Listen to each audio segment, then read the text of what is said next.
बिस्मिल्लाहिर्रहमानिर्रहीम। अस्सलाम वालेकुम डियर स्टूडेंट्स। आज हमारा जो फिजिक्स का टॉपिक है वो अकॉर्डिंग टू बोर्ड एग्जाम बहुत इंपॉर्टेंट क्वेश्चन है। इस क्वेश्चन को बोर्ड के एग्जाम में बहुत बार जो है वो पूछा गया है, इसलिए इस लेक्चर को जरा ध्यान के साथ देखिएगा। आज का लेक्चर है हमारे पास थर्ड इक्वेशन ऑफ मोशन की डेरिवेशन करना।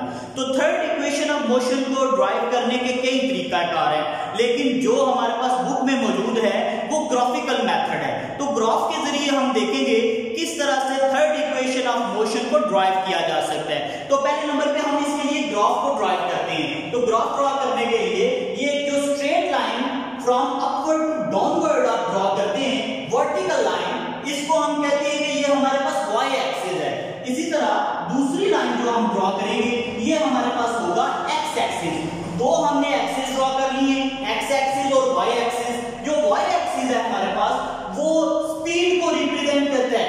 स्पीड इन वेलोसिटी, वेलोसिटी किसे कहेंगे? स्पीड विद डायरेक्शन, डायरेक्शन के साथ जो स्पीड होगी उसको वेलोसिटी कहते हैं। तो ये वाली जो लाइन है हमारे पास ये वेलोसिटी को रिप्रेजेंट कर रही है, v को, और ये वाली हमारे पास जो लाइन है ये किस चीज को रिप्रेजेंट कर रही है? ये टाइम को रिप्रेजेंट कर रही है।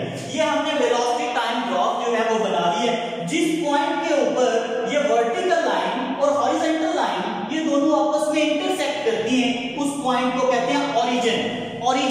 ओरिजिन को O से रिप्रेजेंट करते हैं। अब for example third equation of motion को ड्राइव करने के लिए सपोज कर लेते हैं एक बॉडी है जो यहां पे है, तो उसकी इनिशियल वेलोसिटी 0 मीटर पर सेकंड है। जब यहां से थोड़ा सा यहां पे इसकी कुछ ना कुछ इनिशियल वेलोसिटी मौजूद है। अब यहां से ये इसकी वेलोसिटी में चेंज आना शुरू होता है और ये स्ट्रेट लाइन में इसका चेंज आता है और यहां पे जाके इसकी इनिशियल वेलोसिटी जो है वो फाइनल वेलोसिटी में तब्दील हो जाती है। यहां से लेके ओरिजिन से लेके इस पॉइंट तक को हम कहेंगे ये इसकी इनिशियल वेलोसिटी है। और यहां पे जब इसकी वेलोसिटी में तब्दीली आएगी, क्योंकि ये स्ट्रेट लाइन में तब्दीली आ रही है, इसलिए इसका एक्सेलरेशन जो है वो यूनिफॉर्म है। जितनी भी इक्वेशंस ऑफ मोशन है, फर्स्ट है, सेकंड है, थर्ड है, इन तीनों के लिए एक शर्त जो है वो अपने माइंड में आपने लाजमी रखनी है कि ये उस वक्त एप्लीकेबल होती है जब कोई भी बॉडी जो है वो स्ट्रेट लाइन में मूव कर रही है। ये एक फर्स्ट कंडीशन। दूसरी, जब उस बॉडी का एक्सेलरेशन जो है वो यूनिफॉर्म हो। तो ये दो बातें आपने याद रखनी है। क्योंकि ये स्ट्रेट लाइन में शो करवा रहे हैं, इट्स मीन इसका जो एक्सेलरेशन है वो यूनिफॉर्म है। अब इस VF जहां पे मौजूद है, यहां से अगर हम परपेंडिकुलर ड्रॉ करें ऑन एक्स एक्सिस तो वो ये इस तरह से ड्रॉ होगा। जो परपेंडिकुलर हम ड्रॉ करेंगे उसको डॉट्स लाइन से रिप्रेजेंट करेंगे। यहीं से एक प्रोजेक्शन हम ड्रॉ कर देते हैं, या परपेंडिकुलर ही कह ड्रॉ करते हैं वाई एक्सिस के ऊपर। ये हमने ड्रॉ कर दिया। तो अब हमारे पास O से लेके इस पॉइंट तक ये जो है ये VF है। O पॉइंट से लेके तो इस पॉइंट तक हमारे पास जो चीज ये लाइन रिप्रेजेंट करेगी, किस चीज को रिप्रेजेंट करेगी? VF को रिप्रेजेंट करेगी।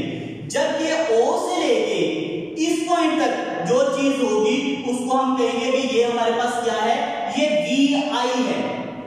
यहां से इस पॉइंट तक जो होगी वो VI होगी, यहां से इस पॉइंट तक जो होगी वो VF होगी।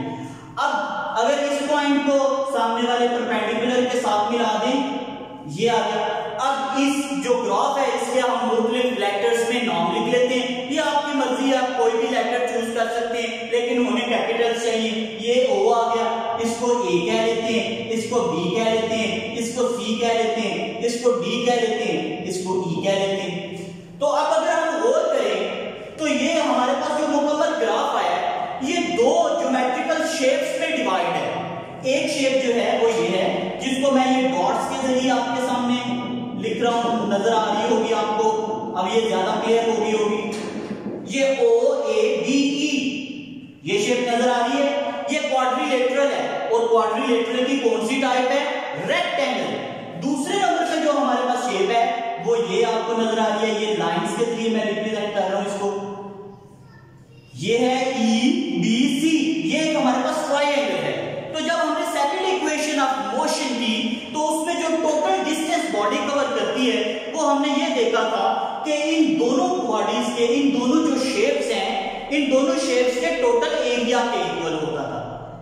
अब भी इसी तरह ही है कि जो टोटल डिस्टेंस कवर करेगी कोई भी बॉडी वो इन दोनों शेप्स के टोटल एरिया के इक्वल होगा।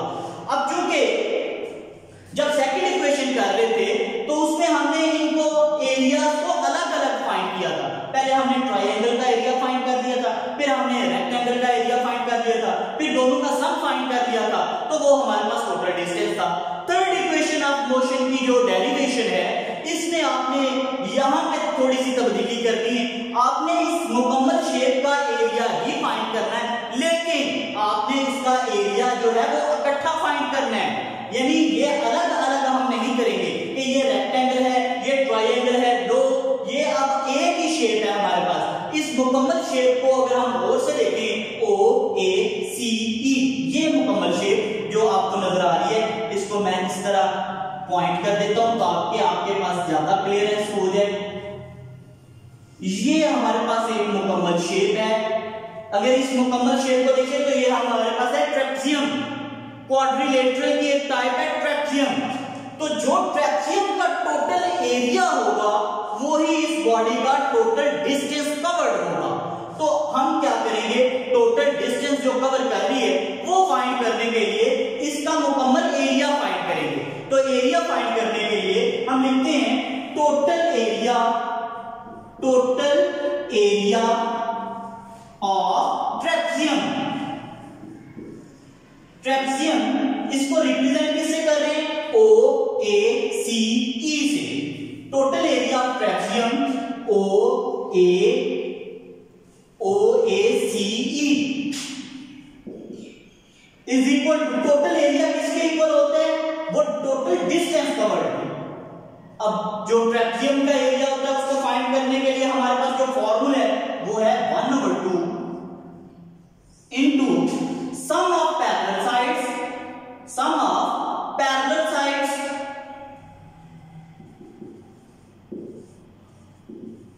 Multiply altitude. मल्टीप्लाई क्या होगा, अल्टीट्यूड भी कह सकते हैं इसको आप हाइट भी कह सकते हैं, इसको परपेंडिकुलर भी कह सकते हैं। अब ये इसमें वैल्यूज को पुट करने के लिए हम यहाँ पे इस सारे को इधर ले आते हैं, आप इसके नीचे भी कर सकते हैं। S इज इक्वल टू 1/2, उसी तरह हमने लिख लिया।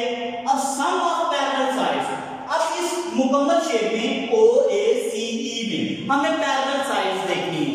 ऐसी तमाम लाइंस जिनको जितना मर्जी जो है वो हम एक्सटेंड करते रहे, वो किसी पॉइंट के ऊपर आपस में एक दूसरे को इंटरसेक्ट ना करें और जिनके दरमियान डिस्टेंस जो है वो सेम रहे, उनको कहते हैं पैरेलल लाइंस। एक ये वाली लाइन और एक ये वाली लाइन, ये दोनों लाइंस पैरेलल लाइंस हैं। इसमें आपको नजर आ रही है एक AC और दूसरी OE, ये दोनों जो है वो लाइंस साइड्स ये पैरेलल है, तो इनका हमने सम फाइंड करना है। तो पहली पैरेलल लाइन लिखते हैं OE, ये एक पैरेलल लाइन है, दूसरी ये पैरेलल लाइन है, OE लिखेंगे प्लस, क्योंकि सम हमने फाइंड करना है, दूसरी पैरेलल लाइन है हमारे पास AC, तो उसको हम लिख लेंगे AC, साथ मल्टीप्लाई अल्टीट्यूड है हमारे पास। अब अल्टीट्यूड कौन सा है, ये दो पैरेलल लाइंस हैं, इसका अल्टीट्यूड या परपेंडिकुलर वो होगा जो इनके साथ 90 डिग्री का एंगल बना रहा है। तो 90 डिग्री का एंगल कौन सा बना रहा है, ये OE जो साइड है ये 90 डिग्री का एंगल बना रही है। यहाँ पे भी 90 का बन रहा है, यहाँ पे भी 90 का बन रहा है।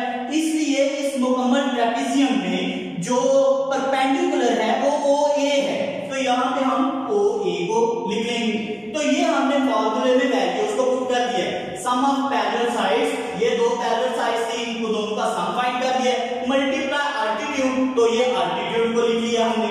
अब यहाँ पे S is equal to 1/2 OE की जगह पे OE की वैल्यू लगा देंगे। जैसा कि मैं आपको पहले बता चुका हूं, OE जो है ये ओरिजिन से लेके इस पॉइंट तक की जो लाइन है ये किस चीज को रिप्रेजेंट कर रही है, इनिशियल वेलोसिटी को। तो यहाँ पे हम पुट कर देंगे VI को प्लस AC। अब AC की वैल्यू लेते हैं, ये AC है हमारे पास यहां से यहां तक, ये किसके इक्वल है, OD के इक्वल है। नजर आ रहा है आपको। अब OD के बारे में ऑलरेडी आपको बता चुका हूं, ओरिजिन से लेके D पॉइंट तक की जो लाइन है ये किस चीज को रिप्रेजेंट कर रही है, फाइनल वेलोसिटी को। तो यहां पे हम लिख लेंगे VF मल्टीप्लाई ये OA, अभी हम उसी तरह लिखा रहने देते हैं। अब ये 2 इस साइड पे डिवाइड हो रहा है, जब इसको इस साइड पे कन्वर्ट करेंगे तो ये मल्टीप्लाई हो जाएगा। ये 2s इज इक्वल टू, ये हमारे पास आ जाएगा VF प्लस VI, इस तरह भी लिख सकते हैं, VI प्लस VF ये भी लिख सकते हैं, मल्टीप्लाई OA। अब हम जरा देखते हैं कि हमारे पास जो थर्ड इक्वेशन ऑफ मोशन है उसकी स्टेटमेंट क्या है। तो थर्ड इक्वेशन ऑफ मोशन की यहां पे स्टेटमेंट लिख लेते हैं, वो है 2as is equal to VF square minus VI square. ये है थर्ड इक्वेशन ऑफ मोशन की स्टेटमेंट, इसको हमने वेरीफाई करना है। तो इसके मुताबिक जो लेफ्ट साइड है उसमें हमारे पास दो चीजें हैं, एक है एक्सेलरेशन और दूसरे नंबर पे है डिस्टेंस या डिस्प्लेसमेंट और साथ उसका ट्वाइस। तो अब हम अपनी इक्वेशन की तरफ देखते हैं, यहां पे हमारे पास 2s मौजूद है, एक्सेलरेशन मौजूद नहीं है। तो एक्सेलरेशन को पुट करने के लिए हम देखते हैं एक्सेलरेशन क्या चीज है। तो आपको बताया था कि ये जो स्लोप है EC, ये किस चीज को रिप्रेजेंट करती है, एक्सेलरेशन को रिप्रेजेंट करती है। और इस स्लोप को फाइंड करने का क्या तरीकाकार है, अगर हम ये रेक्टेंगल जो है वो कंसीडर कर ले, जिसको मैंने ये लाइंस के जरिए रिप्रेजेंट किया हुआ है, ये आपके पास मुकम्मल EBC, ये हमारे पास एक ट्रायंगल है, इसमें से A को फाइंड करना है। तो A को फाइंड करने के लिए हमारे पास जो फॉर्मूला है एक्सेलरेशन के लिए वो y ओवर x है, यानी y का मतलब है y एक्सिस या परपेंडिकुलर और x का मतलब है बेस। तो इसमें हमारे पास y क्या चीज है, ये BC, ये y है हमारे पास, क्योंकि ये परपेंडिकुलर शो हो रहा है। BC हम लिखेंगे A is equal to BC over x, x हमारे पास ये बेस है, इसकी किसकी बेस है, ये ट्रायंगल की। तो ये बेस क्या है, EB भी लिख सकते हैं और EB चूंकि इक्वल टू OA है इसलिए हम OA भी लिख सकते हैं। तो यहाँ पे OA लिख दिया, यानी एक्सेलरेशन का जो हमारे पास फॉर्मूला बनता है वो है BC ओवर OA। जब हमने इसमें एक्सेलरेशन को पुट करना है तो इसके साथ BC ओवर OA के साथ मल्टीप्लाई करेंगे। तो मल्टीप्लाई करने के लिए यहाँ पे हम स्टेटमेंट लिख लेते हैं, multiplying both sides by BC over OA। BC over OA के साथ मल्टीप्लाई क्यों किया है, क्योंकि हम एक्सेलरेशन को पुट करना चाह रहे हैं। और एक्सेलरेशन को पुट करने की क्या वजह है, उसकी वजह यह है कि थर्ड इक्वेशन की लेफ्ट साइड में एक्सेलरेशन भी मौजूद है। तो इस वजह से एक्सेलरेशन पुट करने के लिए यहाँ पे लेफ्ट साइड पे 2s मल्टीप्लाई क्या, BC ओवर OA, आगे इक्वल का साइन लगा लेंगे, फिर ये VF plus VI multiply OA already मौजूद है, मल्टीप्लाई ये BC ओवर OA, ये हमारे पास अब रिलेशन आ जाएगा। अब इस रिलेशन के मुताबिक यहाँ पे ये 2s और ये BC ओवर OA ये किसके इक्वल हमने वेरीफाई कर लिया हुआ है, एक्सेलरेशन के A के। तो इसकी जगह पे हम लगा देंगे A इज इक्वल टू ये VF प्लस VI सेम इसी तरह। अब यहाँ पे ये OA से कैंसिल हो जाएगा। अब यहाँ पे हमारे पास जो वैल्यू बची है वो कौन सी है, मल्टीप्लाई BC। अब BC की वैल्यू को हमने पुट करना है, BC की वैल्यू ये BC है, इसको सिंपली किसी चीज के साथ रिप्रेजेंट नहीं किया हुआ, ना BI से ना BF से, किसी चीज के साथ। तो इसकी वैल्यू फाइंड करने का तरीका क्या ये होगा, सपोज कर लें यहां से लेके यहां तक, यहां से यहां तक की जो टोटल लेंथ है वो 10 सेंटीमीटर है, ये हमने सपोज कर दिया। और A से लेके B तक का जो टोटल डिस्टेंस है, ये टोटल लेंथ है वो 4 सेंटीमीटर है। अब आप सोचे जरा कि अगर यहां से A से C तक ये टोटल डिस्टेंस 10 सेंटीमीटर हो, A से B तक का डिस्टेंस 4 सेंटीमीटर हो, तो B से C तक की वैल्यू क्या होगी, yes you are right, 6 centimetre. ये आपने कैसे फाइंड किया है, आपने 10 में से 4 को माइनस कर लिया है। यानी अगर हम BC की वैल्यू को फाइंड करना चाहते हैं, यहां पे हम BC की वैल्यू फाइंड करेंगे, BC इज इक्वल टू किसके इक्वल होगा, टोटल में से, टोटल AC में से हम सबट्रैक्ट कर देंगे किसको, AB को।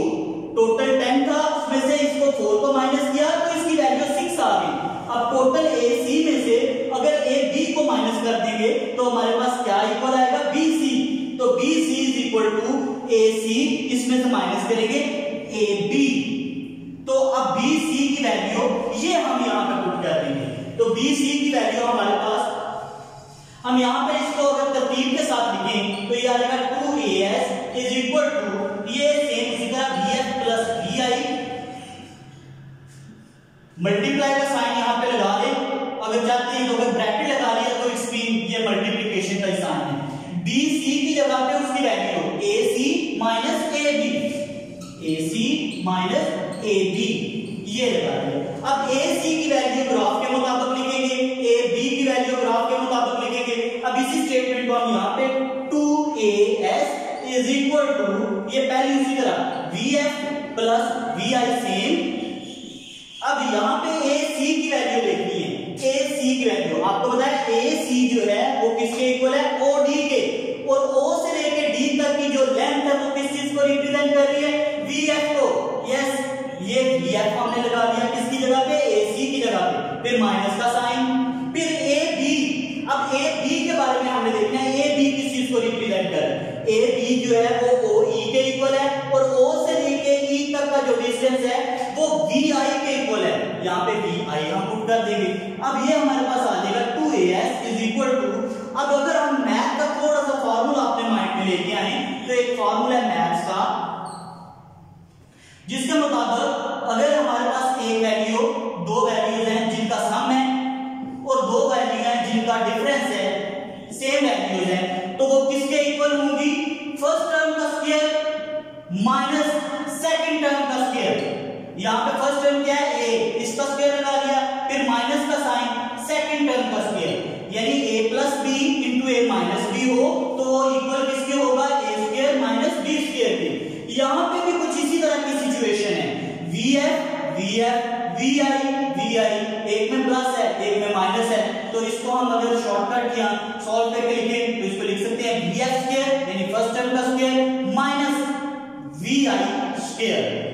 तो ये हमारे पास थर्ड इक्वेशन ऑफ मोशन जो है वो वेरीफाई हो चुकी है। आई थिंक सो आपको इसकी मुकम्मल समझ आ गई होगी। आपको पहले भी बता चुका हूं कि ये बोर्ड के पैटर्न के लिहाज से बहुत इंपॉर्टेंट क्वेश्चन है, इसलिए आप इसकी प्रैक्टिस जो है वो भरपूर तरीके से कीजिएगा। उसके बाद आप जो कमेंट्स हैं उनमें इसकी ये स्टेटमेंट जो है अगर आपको समझ आ जाती है तो वो जरूर लिखिएगा और लाइक का बटन प्रेस कीजिएगा। Thank you so much. Allah.